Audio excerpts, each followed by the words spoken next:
السلام عليكم ورحمة الله تعالى وبركاته. الحمد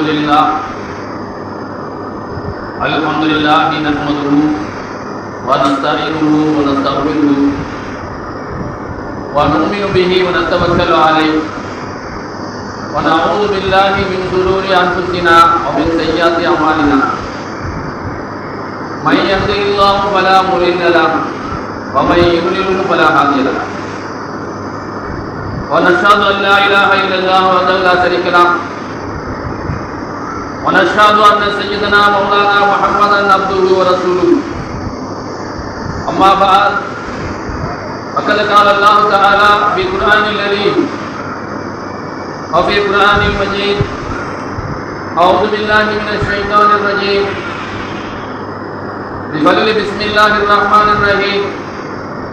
تبارك الذي بيده الملك وهو على كل شيء قدير. آمنا بالله صدق الله المولانا العليم. ஆடும் மலர்களிலும் அலைபாயும் கடல்களிலும் கூவும் குயில்களின் குரல்களிலும் கேட்க செய்கின்ற ஏக வல்லமையான அல்லாஹ்விற்கு புகழ் அனைத்தும். முல்லையாம் காற்றிலே வீசும் தென்றலை போல் நல்லிலையில் மனப்பரப்பும் நம் கோமான் நபிகள் பெருமானார் ஸல்லல்லாஹு அலைஹி வஸல்லம் அவர்களின் துஆ பரக்கத்தால் அவர்களை பின்பற்றிய சத்திய சஹாபாக்கள், தாபீன்கள், தபா தாபீன்கள், இமாம்கள், முத்தகீன்கள், சுஹதாக்கள், நல்லடியார்கள் இன்னும் நம் அனைவர்கள் மீதும் சாந்தியும் சமாதானமும் என்றென்றும் நிலைத்து நிற்கட்டுமாக என்று கூறி, இன்றைய தினம் யௌமுல் ஜும்ஆ, இந்த ஜும்ஆ தினத்தன்று இஸ்லாத்தில் அடிமை என்பதே கிடையாது என்பதை பற்றி பேசுவதற்கு ஆசிக்கின்றேன். அன்புக்குரிய சகோதரர்களே, பெரியோர்களே, அல்லாஹ் சுப்ஹானஹு வ தஆலா இந்த தீனுல் இஸ்லாத்தில் எவ்வளவு பெரிய மன்னராக இருந்தாலும் சரி, தலைவர்களாக இருந்தாலும் சரி, மிகப்பெரிய ராஜாவாக இருந்தாலும் சரி, எல்லோருமே அப்துகள் தான். இந்த உலகத்திலே மனிதராக இருக்கக்கூடிய இஸ்லாமியர்களாக இருந்தாலும் சரி, யாராக இருந்தாலும் சரி, மனித சமுதாயமே அப்துகள் தான், அல்லாஹ்வுடைய அடிமைகள் தான். அதனால்தான் நம்முடைய முன்னோர்கள் பெயர் சூட்டுகின்ற நேரத்திலையும் அப்து என்ற வார்த்தையை உபயோகம் செய்வார்கள். அல்லாஹ்வுடைய திருநாமத்தை கொண்டு கூட நம்முடைய குழந்தைகளுக்கு பெயர் சூட்டுகிறோம். அப்பொழுது நாம் ரஹ்மான் என்று பெயர் சூட்டுவது கிடையாது, ரஹீம் என்று பெயர் சூட்டுவது கிடையாது, மஜீத் என்று பெயர் சூட்டுவது கிடையாது. அதில் நம்ம என்ன சேர்க்கிறோம்? அப்து என்ற வார்த்தையை சேர்க்கணும், கடமை. அப்துல் ரஹ்மான், அப்துல் ரஹீம், அப்துல் மஜீத் என்றுதான் சொல்லணுமே தவிர மஜீத் என்றோ ரஹ்மான் என்றோ ரஹீம் என்றோ நாம் கூறுவது முறையற்ற செயல். நாம் பெயரை முழுமையாக நாம் கூப்பிடுகிறோமா என்று பார்க்கின்ற பொழுது முழுமையாக யாருக்கும் கூப்பிடுவது கிடையாது. அதனுடைய வார்த்தையினுடைய முழுமையான விளக்கங்கள் தெரியல. தலதரிச்ச மாதிரி என்ன செய்யறாங்க? ரஹீம் இங்க வாடா, ரஹ்மான இங்க வாடா. அல்லாஹ்வுடைய திருநாமங்க, அதை எப்படி கண்ணியத்தோட நம்ம பெயர் சொல்லி கூப்பிடுறேன். அப்படி அந்த வார்த்தையை நாம் உபயோகம் செய்யணும். இல்லை என்றால் அந்த பெயர் வைக்கக்கூடாது. அப்துல் ரஹ்மான் என்ற பெயரை ரஹ்மான் என்று கூறுவது இது சால சிறந்தது அல்ல. நாம் எல்லோரும் அடிமைகள், அல்லாஹ்வுடைய அப்துகள். அந்த அப்தினுடைய இலக்கணத்தை நாம் எங்க காட்டுறோம்? தொழுகை மூலம். நாம் எதில் காட்டுறோம்? தொழுகை மூலமாக காட்டுகிறோம். தொழுகையில ஜமாத்தான தொழுகின்ற நேரத்திலே நம்ம என்ன செய்யறோம்? சஃப்ல நெருக்கமான முறையில நெருங்கி என்ன செய்யறோம்? தொழுகிறோம். அங்க எங்க நாம் என்னத்தை நிலைநாட்டுகிறோம் அப்படின்ற அந்த இலக்கணத்தை நாம் என்ன செய்யறோம்? மஸ்ஜிதுல தொழுகையில வந்து என்ன செய்யறோம்? காட்டுகிறோம். யா அல்லாஹ், நான் வந்து விட்டேன், நான் உன்னுடைய அடிமை, உனக்காக செய்யக்கூடிய கடமையை நான் என்ன செய்ய வந்து தொழுவ வந்துட்டேன். உன் மீது உள்ள அச்சத்தின் காரணமாக, உன் மீது உள்ள பயத்தின் காரணமாக, உன்னின் மீது உள்ள பாசத்தின் காரணமாக நான் என்ன செய்றேன்? பள்ளிவாசல்ல வந்து தொழுக வந்துட்டேன். யா அல்லாஹ். சரி, தொழுக வந்தா இறைவன் கேட்கிறான், உனக்கு என்ன வேணும்? யா அல்லாஹ், எனக்கு பசி அடிக்குது. ஒரு மனுஷன் என்னென்ன கேட்கணுமோ அதை கேட்கணும். தொழுது ஈயாக்க நாற்பது ஈயாக்க நசுதான் தொழுதுட்டு என்ன செய்யணும்? அல்லாஹ்ட்ட கேட்க சொல்லலாம். அல்லாஹ், நீ உனக்கு என்ன வேணும்? பெரியவர்களா இருந்தா, கல்யாணம் முடிஞ்ச பிள்ளை குட்டினா இருந்தாக்கா, குமரர்கள் இருந்தாக்கா, திருமணம் முடிக்கக்கூடிய பிள்ளைக்கு யா அல்லாஹ் உன்னிடத்திலேயே உதவி தேடிக்கிறேன். யா அல்லாஹ், யா ரஹ்மானே, யா ரஹீமே, உன்னிடத்திலேயே நான் என்ன செய்றேன்? உதவி தேடிக்கிறேன். யா அல்லாஹ், என்னுடைய மகளுக்கு திருமணத்தை முடிப்பதற்கு நீதான் வழிகாட்டல். யா அல்லாஹ், நான் கஷ்டத்தில் இருக்குகிறேன். யா அல்லாஹ், அந்த கஷ்டத்தை நீக்குவது ஒன்னின் மூலமாக தான் முடியும். யா அல்லாஹ், ஒன்னிட்ட கேட்காம நான் யார்கிட்ட போய் கேட்கிறது?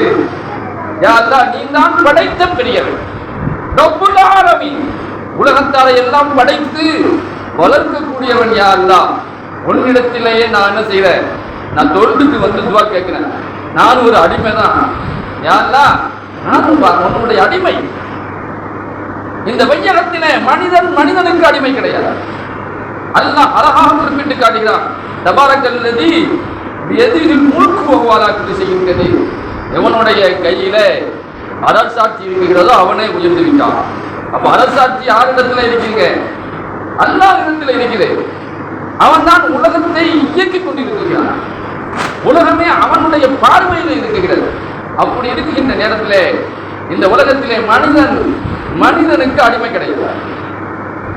தலைவராக இருக்கலாம் அல்லது முதலாளியாக இருக்கலாம். தொழிலாளிகள் அவர்களுக்கு அடிமையா இருக்க முடியாது. தொழிலாளி என்று சொன்னால் ஒரு எஜமானருக்கு அடிமையா இருக்கிறது கிடையாது. அவருக்கு ஒரு வேலைக்காரன். வேலைக்காரனுடைய இலக்கணம் வேறு, அடிமை என்ற ஒரு இலக்கணம் வேறு. இன்றும் நம்ம பார்க்கிறோம், ஒரு கடையில ஒரு மனுஷனை வேலைக்கு சேர்க்கிறாங்க. சேர்த்தாக்கா அவர் வேலை செய்யறாங்க. அதே சமயத்தில் அவரிடத்திலே கடினமான முறையிலே நடந்து கொள்வது, அவரை எப்படி பார்ப்பது? அடிமையினுடைய இலக்கணத்தில் பார்க்கிறது. அடிமையை போன்று அவர்களை பார்ப்பது. அவர் வேலை செய்ய வந்துக்கிறாரு, ஒரு கடையிலையோ அல்லது வீட்டிலேயோ வேலை செய்ய வர்றாரு. இப்ப வேலை செய்ய வருகிறார் என்று சொன்னால் அவரிடத்திலே எப்படி நடந்து கொள்ள வேண்டும் என்பதையும் நபிகள் கோமான் ஸல்லல்லாஹு அலைஹி வஸல்லம் அவர்கள் நமக்கு சொல்லி தந்திருக்கிறார்கள். ஒரு மனுஷன் வேலைக்கு வந்துட்டாண்டாக்கா அவனிடத்திலே கண்ணியமான முறையில் நடந்து கொள்கிறார். வீட்டில் வந்து பைக்கடிக்க வந்துட்டான் ஒரு பையன். பைக் அடிக்கின்ற நேரத்தில் கீழே விழுந்துட்டான் யதார்த்தமான முறையில். அப்போ அந்த எஜமானர் தான் என்ன செய்யணும்? அவருக்கு டாக்டருடைய செலவை வந்து செலவு செய்யணும். எனக்கு என்னங்க தேவை? நீ ஏதாவது வேலைக்கு வந்தா கீழே வந்து எனக்கு தேவை, உனக்கு சம்பளம் மட்டும் தான் தருவேன் அப்படின்னு சொல்லக்கூடாது. யதார்த்தமான முறையில் ஒரு மனுஷன் வேலை செய்கிற நேரத்தில் ஏதோ ஒரு விஷயத்துல கீழே வேலை பார்க்கும்போது அவனுக்கு ஏதோ ஒரு ஆகிவிட்டது, உடம்பு சரியில்லை, திடீர்னு மயக்கம் போட்டு கீழே விழுந்தார் அப்படின்னு சொன்னாலும் என்ன செய்யணும்? வேலைக்கு நியமித்த ஒரு முதலாளி அந்த வேலைக்காரருக்கு டாக்டர்கிட்ட போய் காட்டணும். நான் பேசின அந்த சம்பளத்தை மட்டும் தான் தருவேன்னு சொல்லக்கூடாது. சன்மார்க்கத்தில் அப்படி இடம்லாம் கிடையாது. நபிகள் நாயகம் ஸல்லல்லாஹு அலைஹி வஸல்லம் சொன்னார்கள், ஒரு மனுஷன் வேலை செஞ்சுட்டான்.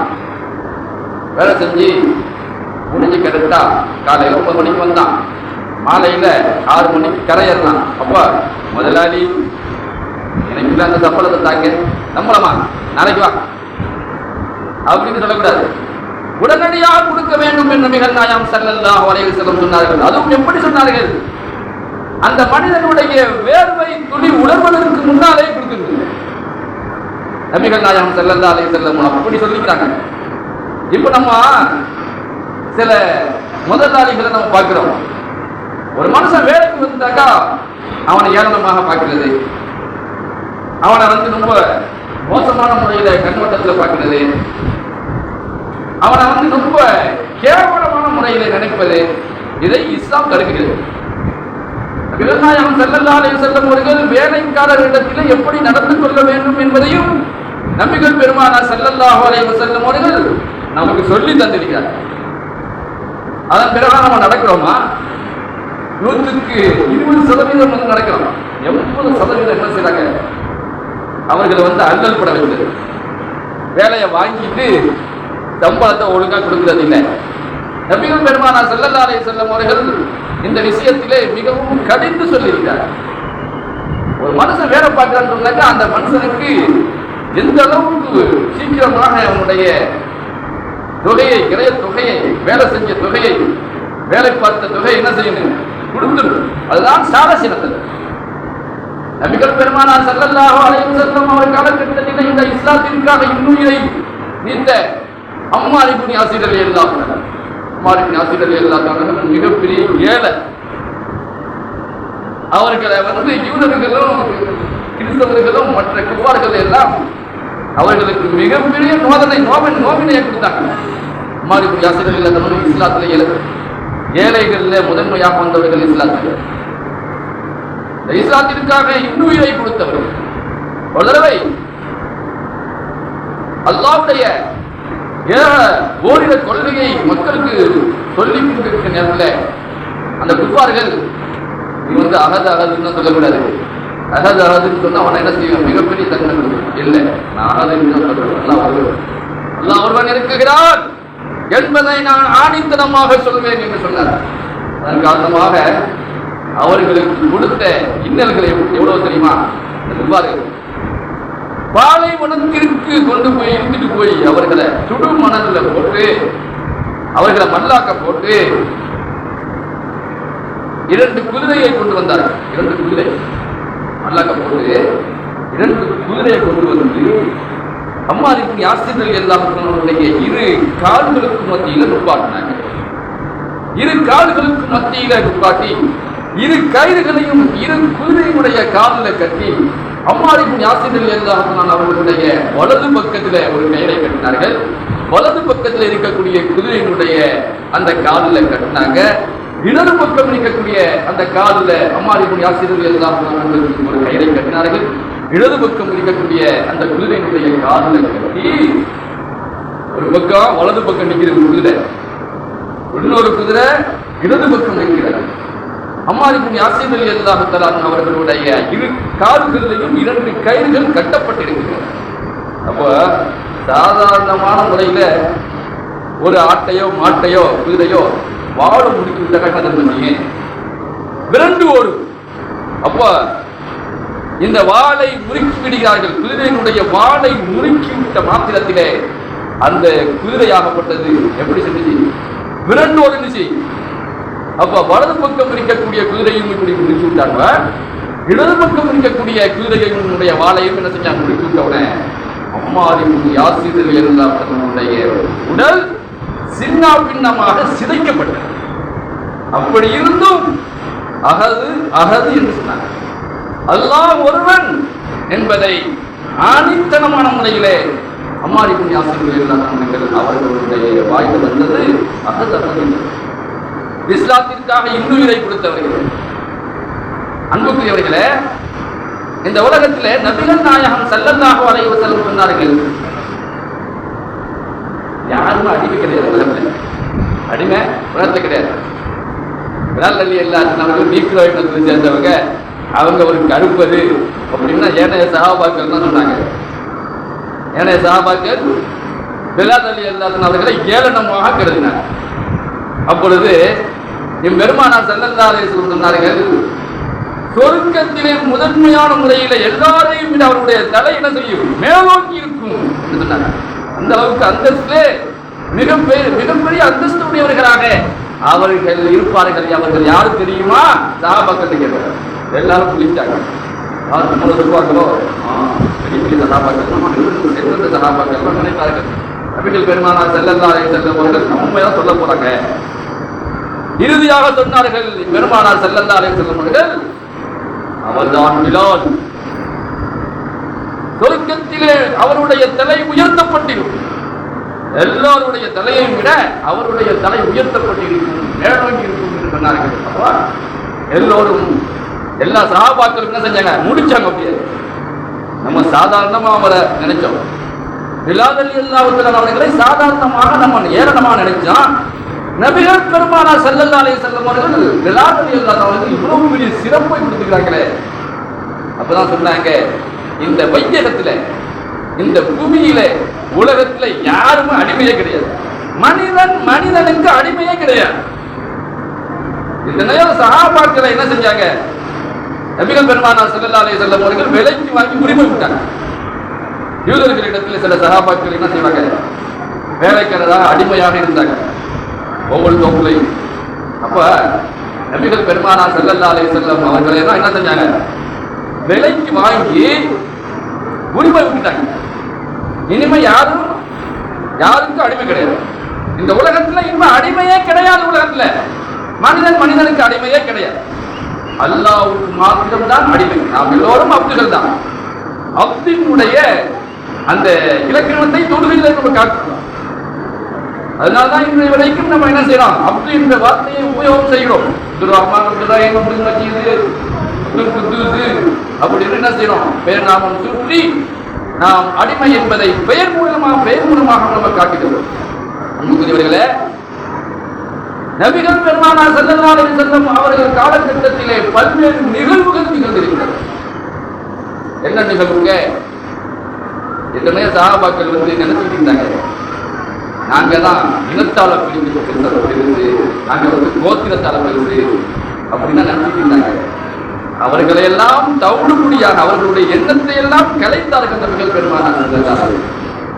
கலைத்து பாருங்க, அம்மார் இப்னு யாசிர் ரலியல்லாஹு அன்ஹு இஸ்லாத்திற்காக இன்னுயிரை கொடுத்த ஏழை சஹாபி அவர்களுக்கு நபிகள் பெருமானார் ஸல்லல்லாஹு அலைஹி வஸல்லம் அவர்கள் துஆ செஞ்சாங்க. ஒரு கிராமவாசி தான், அவர் சாதாரண ஆள் தான். அவருக்கு இவ்வளவு பெரிய சிறப்பா அவர்களுடைய குடும்பமே சின்ன பின்னமாக சிதைக்கப்பட்டது. சுமையா ரலியல்லாஹு அன்ஹா குடும்பமே சின்ன பின்னமாக சிதைக்கப்பட்டது. எதற்காக? இந்த தீனுல் இஸ்லாத்திற்காக. இந்த தீனுல் இஸ்லாத்தை நிலைநாட்டுவதற்காக சஹாபாக்களுடைய தியாகம் நம் முன் இருக்கிறது. நமக்கு அந்த தியாக உணர்வு நம்மகிட்ட இருக்கிறா? ஒரு மனப்பான்மை இருக்கிறா? பள்ளிவாசலுக்கு தொழுவ வரலாம். ஒரு எஜமானி, ஒரு செல்வந்தர் எப்ப வர்றாரு? ரொம்ப லேட்டா வர்றாரு. ஒரு ஏழைகள் எல்லாம் என்ன செய்யறாங்க? பக்கீர்கள் தான் முன்சப்ல உட்கார்ந்துட்டு. ஏழைகள் பக்கீர்கள் ரொம்ப கந்த நாடையுடன் நறுமணம் கூட இல்லை. அப்படி ஒரு சாதாசிவாக ஒரு மனுஷர்கள் உட்கார்ந்துக்கிறாங்க முன் வரிசைகள். பின்னால வருகிறார் எஜமான் வருகிறார், பெரிய செல்வந்தர் வருகிறார். வந்து நம்பிக்கவா என்ன விஷயம்? நாங்க தான் முன்சப்ல உட்கார்ந்து, நாங்க தான் முன்சப்ல உட்கார்ந்து, நாங்க தான் பெரிய செல்வந்தர்கள், நாங்கள் மக்களுக்கு மத்தியில மதிப்பை பெற்றவர்கள், நாங்கள் கோத்திரத்தால உயர்ந்தவர்கள் என்று நினைத்து அவரை பிடிச்சி இழுத்துட்டு போய் பின்னால வைக்கலாமா, பின்சப்ல போய் வைக்கலாமான்னா முடியாது. மார்க்கத்தில் அனுமதி இல்லை. யார் முதன்மையாக வருகிறாரோ அவர் ஏழையாக இருந்தாலும் பக்கீராக இருந்தாலும் முன்சப்ல வந்துட்டு அவருடைய இடம் அங்குதான். செல்வந்தர் இழுத்துக்கிட்டு போய் பின்னால பின்சப்ல வைக்கிறதுக்கோ, நான் கோத்திரத்தால் உயர்ந்தவர் செல்வந்தர் என்று வெத்தனமாக அவரை இழுத்துக்கிட்டு போய் வைக்கிறதுக்கு இஸ்லாத்து அனுமதி இல்லை. யாருக்கும் அடிமை இல்லை என்பதை எம்பெருமானார் ஸல்லல்லாஹு அலைஹி வஸல்லம் அவர்கள் நமக்கு வழிவகுத்து தந்துக்கிறாங்க. அடிமை என்ன உலகத்தில் இருக்கிறாங்களா? அடிமை என்ன கிடையாது. இன்றைய காலகட்டத்திலேயும் சிலர்கள் என்ன செய்றாங்க? முதன்மையான முதலாளிகள் அவர்களை சித்திரவதை பண்றது, அவர்களுக்கு சரியான ஊதியம் கொடுக்கிறது வேலை பார்த்தாக்கா. இப்படியெல்லாம் சில தலைவர்களும் சில முதலாளிகளும் இருக்கத்தான் செய்கிறார்கள். நான் எல்லோரையும் சொல்லவில்லை. இன்றைய வரைக்கும் இந்தியாவாக இருந்தாலும் சரி, மற்ற நாடுகளில் இருந்தாலும் சரி, அங்கிருந்து சில முதலாளிகள் சரியான முறையில் சம்பளத்தை கொடுக்கிறது, வேலையை வாங்கிக்கிறது, அவர்களை அடிமையாக வச்சுக்கிறது. இதுவரைக்கும் நம்ம கேள்விப்படுறோம். இங்கேருந்து வெளிநாடுக்கு போகக்கூடிய இளைஞர்கள் 4 மாசமா 5 மாசமா சம்பளமே கொடுக்க மாட்டாங்க. அப்படி என்று கதறுகிறார்கள். எங்கிருந்து? அரபு நாட்டிலையும் கூட. அப்படியும் அரபு நாட்டில் இஸ்லாம் முதன்மையாக வரவேற்கக்கூடிய அங்க இஸ்லாம் உருவாகிய அந்த இடத்துல இருந்து சில அரபியர்கள் இப்படி செய்யதான் செய்யலாம். அன்புக்குரியவர்கள, இஸ்லாம் என்பது சன்மார்க்கம். இந்த சன்மார்க்கத்திலே வேலை செஞ்சவனுக்கு வேர்வை துளி உணர்வதற்கு முன்னாலே என்ன செய்யணும்? அதனுடைய கிரயத்தை கொடுப்பதுதான் சிறந்தது என்பதை நபிகள் பெருமானார் ஸல்லல்லாஹு அலைஹி வஸல்லம் அவர்களுக்கு சொல்லித் தரலையா? நாம அதன் பிரகாரம் செயல்பட வேண்டாமா? நம்ம முஸ்லீம் என்ற பெயர்ல அப்ப முஸ்லீம் பெயரை எடுத்துட்டு இன்று காலத்தினுடைய கோலங்கள் எப்படி இருக்கிறது? இந்த காலகட்டத்தில் நம்ம ரொம்ப கஷ்டமான காலகட்டத்தில் இருக்கிறோம். ரொம்ப மோசமான காலகட்டத்தில் இருக்கிறோம். அரபு நாடுகளில் இஸ்லாம் பரவி அந்த அரபு நாடுகளிலேயே பல அனாச்சாரங்கள் என்ன செய்யுது? நடக்க துவங்கிவிட்டது. அங்கங்க என்ன செய்றாங்க? பெண்களும் ஆண்களை போன்று சமநிலையில போக ஆரம்பித்தாங்க. ஹயா என்ற அந்த வெட்க உணர்வு இல்லாம போச்சு. அப்படி என்றால் நபிகள் பெருமானார் ஸல்லல்லாஹு அலைஹி வஸல்லம் சொன்னார்கள், அப்படி வந்துவிட்டால் நீங்கள் இறுதி நாளை எதிர்பார்ங்கள் சொன்னாங்க. அப்படி ஒரு காலம் வந்துவிட்டால் நீங்கள் என்ன செய்யுங்க? கியாமத் நாளை எதிர்பார்ங்கள் என்று சொன்னார்கள் நபிகள் நாயகம் ஸல்லல்லாஹு அலைஹி வஸல்லம். அப்படிதான் நடக்குது உலகத்துல. இப்போ பார்க்கிறோமா இல்லையா? பெண்களிடத்துல ஹயா இல்லை, வெட்க உணர்வு இல்லை. எங்கெங்க எல்லாம் இஸ்லாம் தோன்றியதோ அங்கேயே என்ன செய்யுது? சைத்தான் உள்ள புகுந்தான். அங்க தியேட்டரும் வீடு குடிக்கிறதுக்கு அனுமதி. அப்படி வந்து விட்டால் அப்ப என்ன ஆக போகுது? உலகம் சீக்கிரமாக முடிய போகிறது என்பதை நம்முடைய பெருமானார் ஸல்லல்லாஹு அலைஹி வஸல்லம் அவங்க சொல்லி தந்திருக்கிறாங்க. பெண்கள் வந்து என்ன செய்வாங்களாம்? ஆண்களை துரத்திக்கிட்டு வருவாங்க. பெண்கள் என்ன செய்வாங்க? ஆண்களை துரத்திக்கிட்டு வருவாங்க. இப்ப அப்படித்தான் நடக்குது. பெண்கள் வந்தாங்க, ஆண்கள் என்ன செய்வாங்க? பணிந்து ஓரமா போறாங்க. அவன் ஸ்பீட பைக்கை ஓட்டிட்டு வரா. இவன் என்ன செய்யலாம்? கொஞ்சம் மெதுவா ஒதுக்கி போறான். அப்படி என்றால் பெண்களிடத்திலே ஹயா இல்லை என்று சொன்னால், வெட்க உணர்வு இல்லை என்று சொன்னால், அவர்களிடத்திலே நாம் என்ன எதிர்பார்க்கிறோம்? அப்பா சைத்தான் உள்ள புகுந்துட்டான். சைத்தான் வந்து உள்ள புகுந்துட்டாக்கா அப்போ சைத்தான் என்ன செய்வான்? நம்மளுடைய வாழ்க்கையை முடிய போகுது. வாழ்க்கை என்ன செய்ய போகுது? அங்கங்க அவன் பார்க்கிறோமா இல்லையா? மக்களுக்கு மத்தியில் அடிச்சு விடுவாங்க. அங்கங்க நாட்டில் மிகப்பெரிய குண்டுமலை பொழிந்து கொண்டிருக்கிறது. மக்கள் எல்லாம் கொஞ்சம் கொஞ்சமா அழிஞ்சுக்கிட்டு வருறாங்க. அந்த நேரத்தில் அது கூட என்ன செய்யலாம்? இறுதி நாளுடைய அடையாளமா அளிக்கணும். தாபத்துள்ளார்கள் சொன்னாங்க.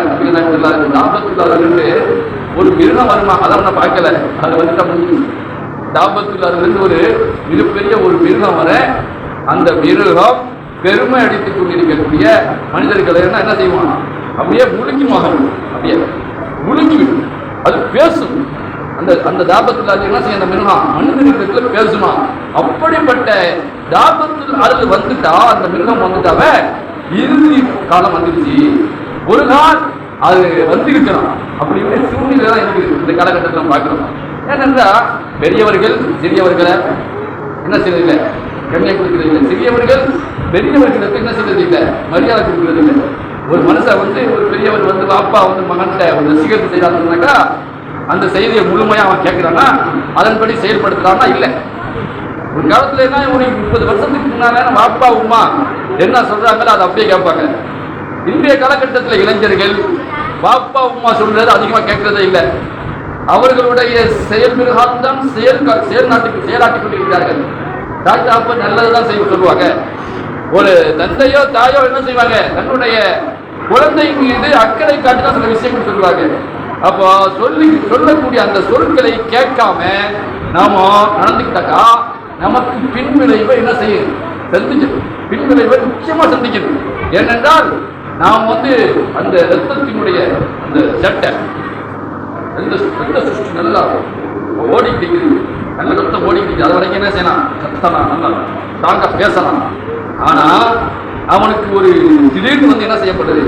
யதார்த்தமான முறையில ஒரு அரசாங்கத்தின் மூலமாகவோ அல்லது வேற ஒரு விதத்தின் மூலமாகவோ மாட்டிக்கிட்டாங்க. அப்ப வந்து அழுவான், அப்பா அம்மா என்ன புரிஞ்சு போயிட்டாங்க. ஏன்பா நான் தான் சொன்னேன்ல. இப்படின்னா அந்த சைத்தானுடைய கூட்டத்தில் என்ன போவாது, சைத்தானுடைய அந்த சூழ்ச்சி இது அங்க என்ன சேர்மானத்தோட ஒழுங்கான சேர்மானத்தில் சேரு அப்படின்னு சொன்னா இல்லையா? என்னுடைய செய்தியை கேட்கலையே, இப்ப நான் என்ன செய்யறது? அப்போ தாய் தந்தையர்களுடைய சொல்ல இளைஞர்கள் கேட்கணும். நம்முடைய முன்னோர்கள் தன்னுடைய குழந்தைகளுக்கு நல்ல பழக்க வழக்கங்களை என்ன செய்வாங்க, சொல்லி கொடுத்துட்டே இருப்பாங்க.